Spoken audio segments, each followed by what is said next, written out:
Hey, welcome to the show. Here's another Postscript with Joe, our producer, and Rick, your host, who's on right now. Joe, how you doing there, buddy? I'm doing good. How are you? I'm doing well, doing well. Finally stopped raining around our area. That's nice. Stopped raining, had a little spell of rain. We got the sun now, and who knows, these weather phenomenons, I'm not going to get into climate change. That's a different podcast completely, but it is nice to have the sunshine out there. We don't want to talk about climate change, but I do want to talk about technology. You've often said that technology is the new biology, and that's a huge statement. I just wonder if you can unpack that a little bit. Yeah, listen, and that's, by the way, some of these questions are now being sent to us, by the way, which is really great, to the healthcarenationpodcast.com, and this has got to be one of the, speaks to one of my websites, Washington Square Advisors. And listen, what I mean by it, Joe, is that not unlike how biology impacts and informs a person's health status. Certainly now, I believe this, and in the future, technology will be equally influential on not only personal health, so an individual's health status, but also even beyond that, on the wellness of society. And I think we're seeing that play out. And the difference between the two, I think, is scale, obviously, and an impact factor. But I'm not specifically saying that technology is a new organism. But what I am saying is it is equally as influential, and I think in some ways as impactful as well. So hopefully that gets to one part of the question. The other side, as I would say this, certainly for folks moving forward, it's not just about understanding biology as we have historically. That's always been a context. I think with technology, it's got so many different facets and different ways that it can be applied, that understanding that, leveraging it, I think has an upside that has many different dimensions to it and applications. Switching topics here, we're still seeing, and we continue to see and observe in the retail sector, the emergence of healthcare delivery. How is this trend reshaping patient care and the broader healthcare landscape in 2023? The emergence of the retail players, right? Right. In the space, meaning the Walmarts, the CVSs, and Amazon clearly as well. And I would say, let me start with this. I mean, you have a couple of young kids, right? I do, yeah. Actually, today was my oldest. She's not super young. She's 18, but she just graduated high school. Today was the last day. Oh, congratulations. Big milestone, big milestone. Well, when you think about her experiences and where she will be getting care in the future when she needs it, she'll probably be much more inclined to a consumer experience than she will what we're seeing now, which is more of a transactional office-based experience with healthcare. Telehealth will be much more evolved if you think about folks who are my age and a young person, 18, growing into that. It's going to be a different world for them. And I think a lot of that is going to be influenced by these consumer models. So I would say that's one piece. Why is it so attractive? Look, you walk into Walmart, and if they have a pharmacy or if they have a healthcare component, I think the average person is going in there, they may pick up their prescription and it costs X dollars, probably heavily discounted, but at the same time they're leaving with a bag of groceries or other things where their margins are 30 to 60%. Right. So there's a big economic uplift on that. And I will stop short of saying it's a new model of care, but I think it is definitely one of the tracks and avenues we're going to see more and more of when it comes to where people will be getting their care. Yes, so, and certainly convenience plays a role too. Big deal with convenience, right? I mean, that's it. We're in a, two things. It's a attention economy in some ways, and the other side of it is who can get your attention to come in, and how is that experience going to be very efficient. And I think, folks, if you take a look at banking, for instance, how things were revolutionized with ATM machines, we're seeing consumer, I think, based healthcare going in that direction. Let's talk about Amazon and what them launching Amazon Care and what that has done. I think what is probably holding back Amazon Care, and I've even predicted like Amazon Prime Docs, is interoperability between states. And I do think that there's a lot of reform and regulation that has to be looked at, because if you're a licensed practitioner in one state, you may not be licensed to another. And I think that might rate limit some of what they're doing. But look, we're seeing the acquisition of One Medical and some other platforms out there that are going to bring a very new, I think, opportunity for an Amazon out there to reach out. And I think the Prime healthcare piece is going to be a big play. That's a prediction, by the way. Do you think that there's ever going to be a solution for that where you can become licensed for maybe just teledoc period and be covered in every state? Yeah. Look, there are compacts. We see nursing certainly has compacts between states. I think right now there might be, 20 states or so that will recognize licenses across state lines. Same thing with certain medical degrees, but it's not ubiquitous. There are still limitations. And aside from licensing, it's also insurance and reimbursement. That's the other piece of it. It's something that was tackled, and I know we're digressing a little bit, during the pandemic. The administration had eased the restrictions with respect to interoperability across state lines, but that all ended on May 11th with the end of the public health emergency. Yeah. So let's talk a little bit about Walmart. Yeah. Walmart Health. Look, they've been, I've often said, I think their goal is to be the provider for rural America. And I think that's a prediction I really stick to, and I'll stand by. We know that in certain markets, they have opened centers that have, key healthcare services that go across the board, including some elements of primary care. I think behavioral health services is going to be next on that side of things. So they're moving, I think, pretty quickly on that, and they definitely have scale to do that. All right, so CVS. Yeah, CVS, don't forget they made the intentional jump to go from being a pharmacy into the healthcare side of the equation, all in. And they've been sequentially transforming its locations into these health hubs, health clinics, wellness rooms. Sometimes they have on-site dietitians. I think they're planning on having more than 1,500 stores that have that health hub component out there by the mid-2020s. So we'll have to see. And certainly this is this just feeds into this broader trend of consumer-centric care. Yeah. All right, switching gears again. Let's talk about AI, language modeling, ChatGPT 3.5. Your favorite subject. All the fun stuff. Yeah. So the impact, what do you think that these technologies are having on healthcare in delivery in 2023? Yeah, I thought it was interesting to see Sam Altman testifying recently. And, it's funny, I'll just stop short of saying the inventor of it getting up there and saying, hey, we got to regulate it. Yeah. That's kind of strange. It's strange and scary if you want to let your conspiracy theory part of your brain run rampant a little bit. Right. Yeah. What does he know? Yeah. Right. He knows something we don't, apparently.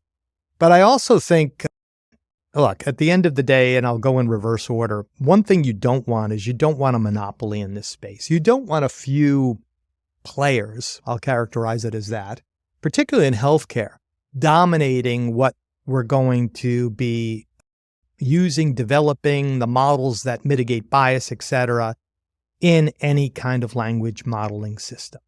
I have a concern about that. Of course, I'm all about standardization in healthcare, but I do have a concern about monopolies as we go backwards. That said, look, I think today, in real time as we speak, I think tomorrow, moving forward, the role of, AI, ChatGPT, all of the, natural language modeling systems that are out there, they're going to continue to play a significant role in healthcare. We're going to see this first, and we talked about this in a previous, Postscript, augmenting what clinicians are doing, right. Doctors and nurses, adding value in the patient experience. alleviating and unburdening folks who could spend more time with the patient or Right. in nurses, case at the bedside. I think that's really going to be, a really quick lift that could be implemented right away. But the next, I think, bigger opportunity is when you really get into things like radiology diagnostics, pathology, clinical trials, looking at big data sets and having the ability to crunch numbers if the coding behind it is correct so that you can get some, novel approaches, get further faster on an equation as an example that really can yield some significant results that would have taken a long time. So, and I remain bullish on generative AI, its applications in healthcare. The only caution and I've said this before, bias, right? Because garbage in, garbage out. Yeah. And I'll characterize it as the monopoly thing. So I think we've got to be cautious about that. Right. So switching gears here, talking about the current landscape of the health sector, there continues to be a lot of buzz about capital investment from private equity, venture capital. So what trends do you think we should be keeping an eye on in 2023? Number one, there are phenomenal ideas out there. Folks have them. They want to commercialize them. Over the past, let's just say, couple of years, going back 3 years or so, a lot of them were funded. It's much more difficult right now for many reasons for a B- idea to get the kind of funding it needs, whether it's from venture or private equity. So I think there's much more selectivity, and that's important. And it's probably back to where it was in 2019, 2020, or even further back than that. So that's just a characterization from my perspective. But in general, I would say this. I think we're gearing up for very solid growth coming, starting out, obviously, the end of this year and moving on through 2030. And I'll get into some specifics with this. First, I really think that it's fueled primarily by a demand from folks who want to look at improving efficiency and tackle the big issues that are associated with labor shortages that are out there. Now, we speak a lot about models of care. I think we've got to crack the code on that across the board, and that's going to take agreement from hospitals, health systems, et cetera, on what it looks like, because there's a lot of implications when you look at licensed professionals, et cetera. But I think augmenting the workforce to mitigate issues with shortages by leveraging artificial intelligence is going to be an area of focus and investment moving forward. So that's just one prediction. But I think it goes into a lot of other areas. Pre-authorization would be one of them. We talked about the clinical applications, et cetera.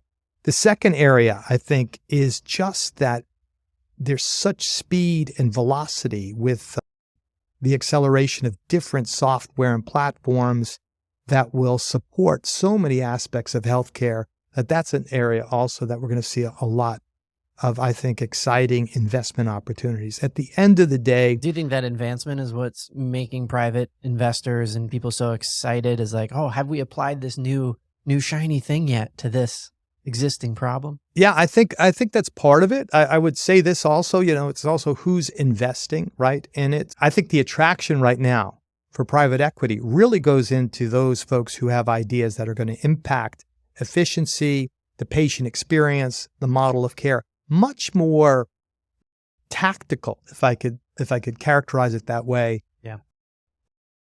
Applications that are out there.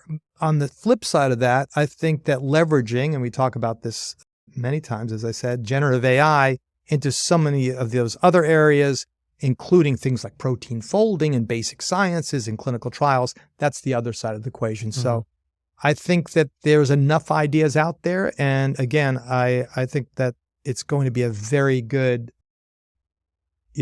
time for investment in the health sector. So picking up on that, in the health sector, what are the areas that are particularly attractive due to their growth potential, innovative capacity, and ability to provide solutions to pressing healthcare issues? Yeah. Okay. So no particular order, but I would say, again, telemedicine, digital health, real strong growth there. We saw the difference it could make during the pandemic. We're seeing what it can do now with mental health apps, et cetera. So I think really, really strong there. Second would be, biotech and pharma. I remain a big supporter of advances in certainly the pharma space. Others have not. I don't think the growth is going to be as strong as it has historically, but that's another space. Everything analytic. There's so much data out there, not only clinical data, meaning parametric, individual data, but also how we're going to take consumer data and kind of fuse that together. There's going to be an incredible opportunity with that. Mental health, I just mentioned mental health apps. I think a lot of the issue with mental health access has been so many of the providers don't take insurance. But now when you have some of these real novel and exciting, innovative mental health platforms coming along and saying, look, we'll make it easy for the clinicians, the providers, the mental health therapists to take insurance because we could negotiate at scale for them. What that does is it increases access, and that is a big deal, right? Because this is a problem. So I'm very bullish on the mental health side of technology with respect to it being access through apps, and also coming at a time where the stigma for mental health treatment has really been lowered. It seems. Absolutely, yeah. I mean, we see this as it's never been on parity with chronic illnesses like. Heart failure, things like that. To round it out, look, robotic surgery, I think that the advances that we're seeing across the board in robotics, obviously in general surgery, but also moving into the orthopedic space, that's moving fast. Wearable technology, not only what we've seen on the watch side, which has been really impressive with the data that's being acquired through that, but also what we'll see in the future, I think is going to be very, very excited. So, that's my kind of short list. Maybe it's not short at all, but some of the predictions in there. Yeah. All right. So according to a new analysis from KFF, right, so it says 500,000 people in 11 states have already been removed from Medicaid rolls since redetermination started. The numbers vary by state, with Florida leading the way with nearly 250,000 disenrollments. These early figures confirm previous notions that the end of continuous enrollment could result in a significant portion of the population losing their coverage. Health experts have estimated that by the end of the redetermination, a staggering 17 million individuals could be taken off of Medicare nationwide. This has caused concern among healthcare providers who fear that the potential impact on clinics and hospitals that heavily rely on Medicare patients. Additionally, doctors worry that patients may miss out on essential care, leading to a setback in managing chronic conditions. So given this situation, Rick, what are your thoughts on the impact of redetermination and the potential strategies that healthcare providers can employ to ensure patients remain enrolled and receive the necessary care? Wow. Was that a question that was sent in? I've just got to ask that because that's it wasn't one of mine. That was a page full. Listen, I'll try to tackle it with the level of information and expertise that I have at hand at the moment. Number one, look, Medicaid coverage is essential to so many. Any kind of rollback or a redetermination would be, very concerning and consequential for so many folks. Number one, the patients and the individuals who rely on it, but also healthcare providers as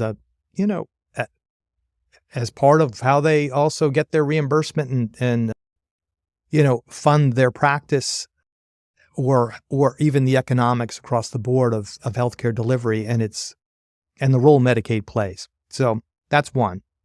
I think your second part was what could we do to kind of mitigate this issue? I think there's a couple of strategies. One is communication, right? You don't want folks to lose this. So any individual would be at risk for losing their coverage. Can we get in touch with them and somehow guide them through the necessary process so that they could maintain their enrollment? Sure. The second is folks who are seeking care, who are at risk for losing it or have lost it. And there are I would tell you, New York City Health and Hospitals did a great job at this years back with enrolling folks on Medicaid, and I'm using them as an example, a very positive example. If institutions, hospitals could adopt some check-in, methodology where they could enroll or identify folks who are at risk for losing their coverage. I think that's a big part of it. Right. And then the next is just collaboration and communication. I think that is really, really important. At the end of the day, it's got to be a multifaceted approach. I think all of that, the communication for folks who are at risk at losing, the Sure. intervention of speaking to folks who are coming, say, into an ED and identifying that, and then making sure that folks work together to close any gaps that are out there so that no one goes without coverage. All right. I always enjoy these recap episodes. I think, look, the Postscript, we're making this part of what we do at the beginning of each month. Hopefully, our audience finds value to what we share here. And I think you mentioned it earlier, at least half of the questions that you asked me today came in through our website. So I encourage folks, if you have questions, please go to healthcarenationpodcast.com, and there's a form there you could send your questions in, and Joe will be happy to put them on for our next Postscript. I think the rest of them you curate yourself through Kaiser Family Foundation and Politico and some other sites. Am I correct on that, Joe? Yep. Yeah. So really appreciate that too. Yeah, absolutely. So one thing for our audience, we're going to be moving into a new segment now on the Healthcare Nation podcast. We get into we've covered policy. Now we're going to get into politics. So we're hoping to have some of our leading politicians on the show. So we'll see who responds to our invitations. Thanks for tuning into the Healthcare Nation podcast. We appreciate it. As we said, send your questions in via the healthcarenationpodcast.com and continue to listen to us on your favorite podcast platform.